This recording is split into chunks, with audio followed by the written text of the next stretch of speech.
Greetings, pathetic earthlings, and I hope you're all fit and well wherever you are in collecting land.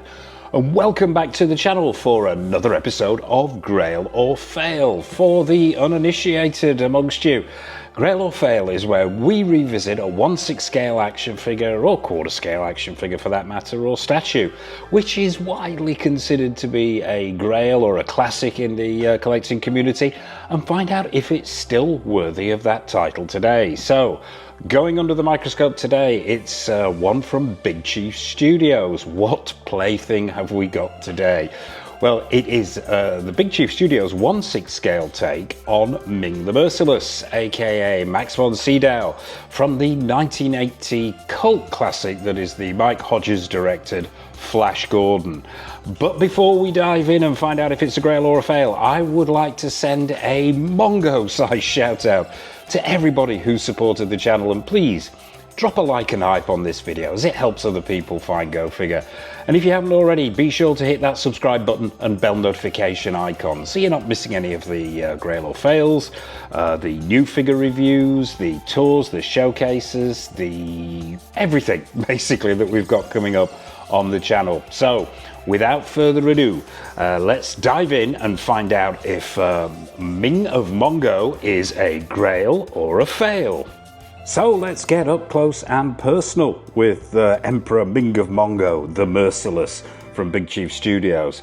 Worth mentioning before we dive in though, there is a full review for this guy up on the channel, so if you're wanting to see him in a little bit more detail, a little bit more depth, check out the homepage for the full review. Now, when we're talking Big Chief Studios, it's probably worth just a quick recap on what the hell happened to them back in the day there. They released this figure, I think it was, when was it now?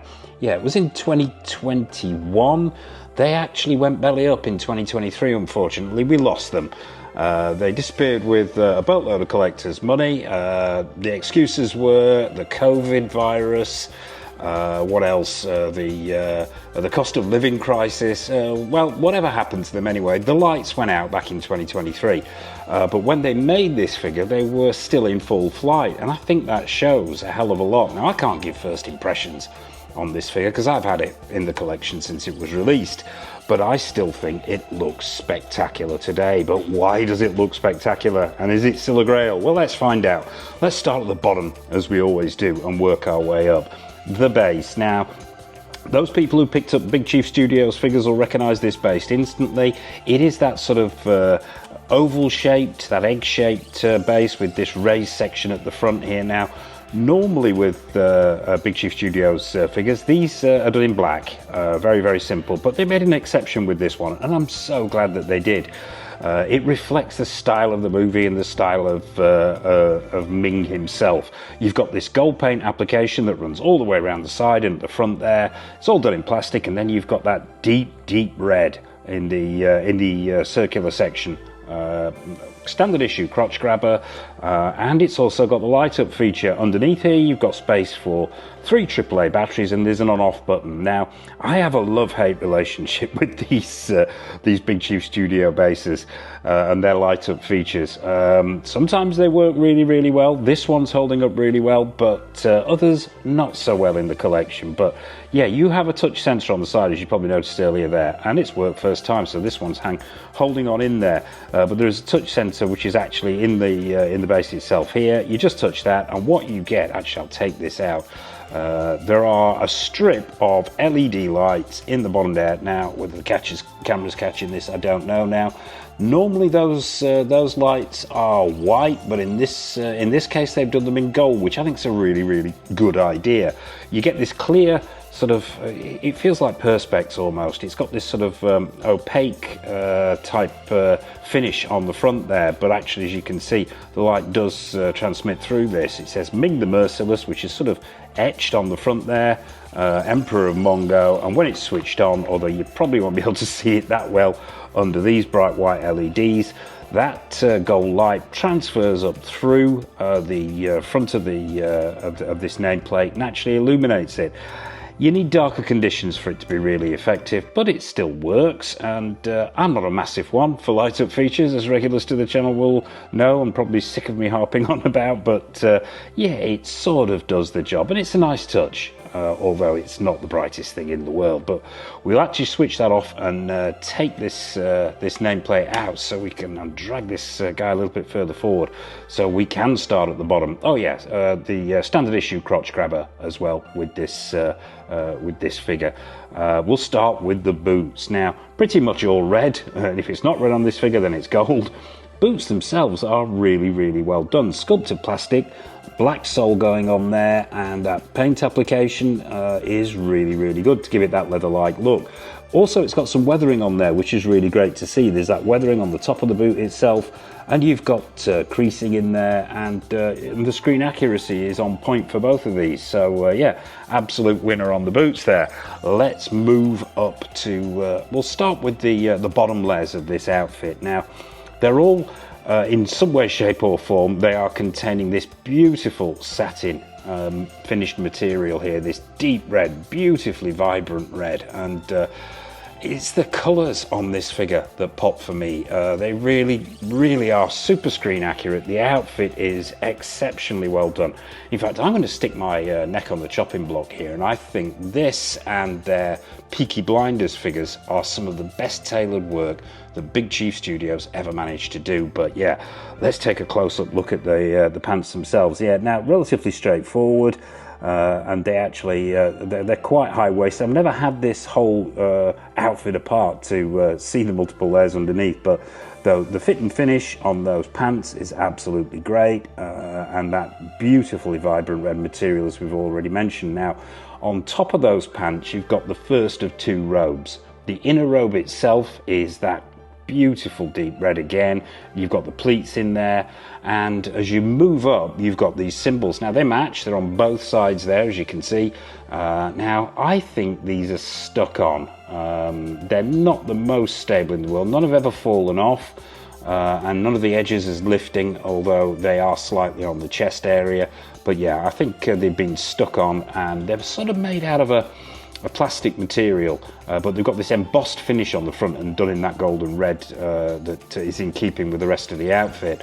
You've got that sort of waist and chest section there, which once again is done in plastic and then stuck to the front of the outfit itself, and that red, that deep red again, outfit going all the way up to underneath the collar to a high-necked collarless finish in the neck area there, with some exceptionally good stitch work going on here. As I say, it really is the outfit that sets this piece apart. Over the top of that, you've got his cloak. Now, the cloak, it's done in a deeper red. Now, this feels definitely like a cotton material. It doesn't feel like a man-made fibre. What you've got up the front here are wired sections. Now, the finish, the golden red finish on this edging here, how can I describe it? Collectors of X06 figures will probably know what I'm talking about here. It's the same finish that's on these wired cuffs, on these enormous wide cuffs on the cape itself. Now, I've got to say, exercise caution. If you've got this figure, or you're thinking of picking this figure up, the way that this is done, I believe it's material that's been stuck on, and you can probably see tiny gold flecks here that have been picked up in the material itself, because this stuff flakes, and it flakes badly. So swapping out the poses using the wired sections in the front here and around the edges of the sleeves is going to be difficult, because, well, it's not going to be difficult, it will work, but you do run the risk of this material flaking here, and it's done in strips that run down the cuffs here, as it is done with the front of the cape itself. Now, as I say, it's wired, and it's a sturdy wire in there. I have a tendency not to alter that too often, because I don't want to end up with glitter everywhere, but it does work. Underneath those enormous cuffs as well, you've got these sort of plastic sections as well. Now, these have been glued in the same way they have with the belt and the symbols on the front of the undergarment there. They give it a rigidity. There is some flex in there, so if you're wanting to shape the shoulder, it shouldn't be a problem. But I wouldn't, once again, I would say exercise caution, because you've got that second layer of detailing and edging going all the way along there, and you wouldn't want that falling apart. But let's talk about the overall impact of this this cape. I think it is phenomenal. It just looks stupendous. As I mentioned before, screen accuracy it's just absolutely nailed on here, and I think it's some fantastic tailoring. As you can see in the stitch work here, there's no loose threads hanging down. The detailing is great. You've got pleats running the full length. Let's spin him around so we can take a look at the back. Those pleats run all the way to the bottom there. You've got that symbol on his back there. Once again, yeah, if there was a minor complaint here, I would say this is probably not going to be the most stable thing in the world. I haven't really changed up the poses that often to run the risk of this actually coming off, but as you can see there, it does tend to lift at the edges, which suggests to me it's been stuck on. Made of the same material as the cuffs there, and the symbols on the chest and on the abdomen section. Probably not the most stable on there, so I would say exercise caution, but it looks effective and it's positioned right.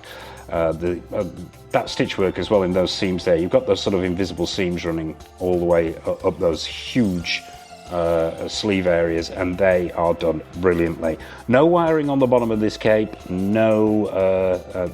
no weathering either. It's super clean, which I think is the right look. Let's just lift that up here. Single sort of ply material going on here, but it's very, very well done, and you can see the back of that inner gown as well underneath. Let's spin him back around. Well, before we do that, the shoulder pads. Let's talk shoulder pads now. Once again, I think these may have been sewn in, whereas they were, or there's some form of press stud actually fitting going on. They feel a lot more secure than these symbols, and if I actually lift one up there, you can probably, if I can get the camera to focus, you can see those plastic studs that go through the top of the material in the shoulder area to keep them secure. So these feel a lot more secure. Once again, made of the same materials as all the other decorative sections on here, that sort of soft pliable plastic with that gold and silver finish. And the detailing on there is really nice. You've got this sort of reflective red section going on, and then you've got this sort of striations in the shoulder pads themselves to just give it that much more depth. And you can also see the back of the collarless undergown there has got that gold detailing on it as well. While we're here, let's talk I'm going to call it a ruff, for want of a better expression, or collar. This huge collar. Once again, same material as the detailing on the chest area and the shoulder pads, which makes it flexible, which gives it that give, which means you can either have it down or up. I like to keep it up. I think that's more in keeping with the movie, and it's free floating on there. It can be a little bit of a ball like this one, because it can have a tendency to move around and slip, so some futzing required, but probably best to keep it free floating so you can position it around that collar. I'd prefer to see a little bit of that collar showing through, that it just sort of picks out the details better, but yeah, you can move that around. You can take it off completely if you want, as you can do with the rest of the cape. It's not a look I go for in the display. I tend to prefer him fully garbed up. We've got him clutching the goblet and the sword here. We've moved this sword down a bit so we can get to the detailing underneath here. You get multiple hands. Let's talk accessories. You get a variety of swap out hands here. There's a hand for gripping this sword. The sword itself, if we can get the light in here, is made out of sculpted plastic. It is red and gold finish, and it just is on point. It's movie accurate and really well done.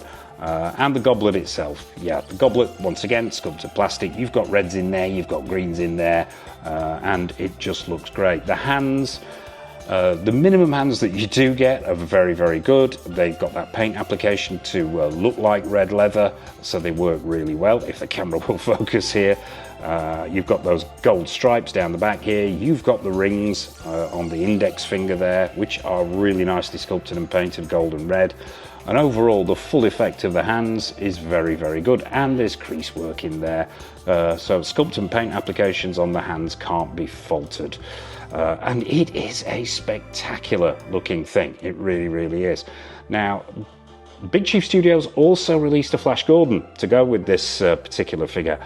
I'm going to hold my hands up here. I do not have that in the collection. I don't think it was a very, very good figure. Compared to this one, it really was night and day. I'll stick a picture up in the top left-hand corner so you can do your own comparisons. But yeah, the sculpting, the likeness to Sam Jones was off. The proportions were off. The body wasn't very good, and overall, it just didn't work for me. So I ended up just sticking with Ming The Merciless. Let's talk this head sculpt now. I think this, even for its age, and even for a fledgling company like Big Chief Studios, I think this is a cracking head sculpt. Even today, I still think it stands up. Unmistakably Max Von Sydow, unmistakably Ming The Merciless. Let's talk sculpt. Sculpt, absolutely excellent. Really, really well done. The beard, although it's sculpted plastic, you can see individual strands in there. The colour is right, as is that droopy moustache. Sculpted plastic, but it works very, very well. The bone structure in that sculpt is amazing. The eyebrows absolutely nailed on. The eyes could be a little bit glassier, although they are the right colour, and I think they are really, really well done. The eyes could just be could benefit from a little bit more glassiness in them, in my opinion. But I think absolutely unmistakable as Max Von Sydow, as I said, and I think they've done a cracking job here. Just a shame that they dropped the ball with the Flash figure, in my opinion.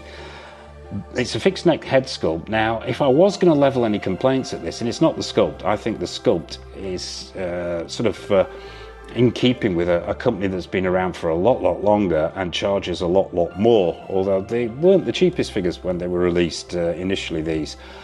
I think maybe the paint applications let it down a little bit. They are a little bit monotone and flat. Although the flesh tones are very good and the bone structure in there is picked out, it could do with a slightly better paint application, in my opinion. But you've even got the bone structure in the head there. I think cracking job in the sculpt. Just the paint applications could be a touch better, but that's probably me nitpicking. I think that is an absolutely amazing head sculpt that Big Chief Studios have given us there. So there you have it, folks. That is Big Chief Studios' take on Max Von Sydow as Emperor Ming The Merciless. But is this guy a grail or a fail? Let's go over to the judges to find out. Okay, folks, so back to static cam for the judges' final verdict on Ming The Merciless. Is he a grail or fail? Let's start with the good stuff. And there's plenty of it to go at. The base. I'm not the world's biggest fan, as I mentioned, but this one works. I like the colouring on it, and it does the job, even though that light-up feature can be a bit ineffectual. The body itself of the figure, scale and proportions are nailed on. It's not the most expensive of 6 scale bodies, but it's most certainly not the worst I've ever come across either. There are no janky joints. It works. It's fully posable, although you're not really going to be going for a mad dynamic pose with this particular figure.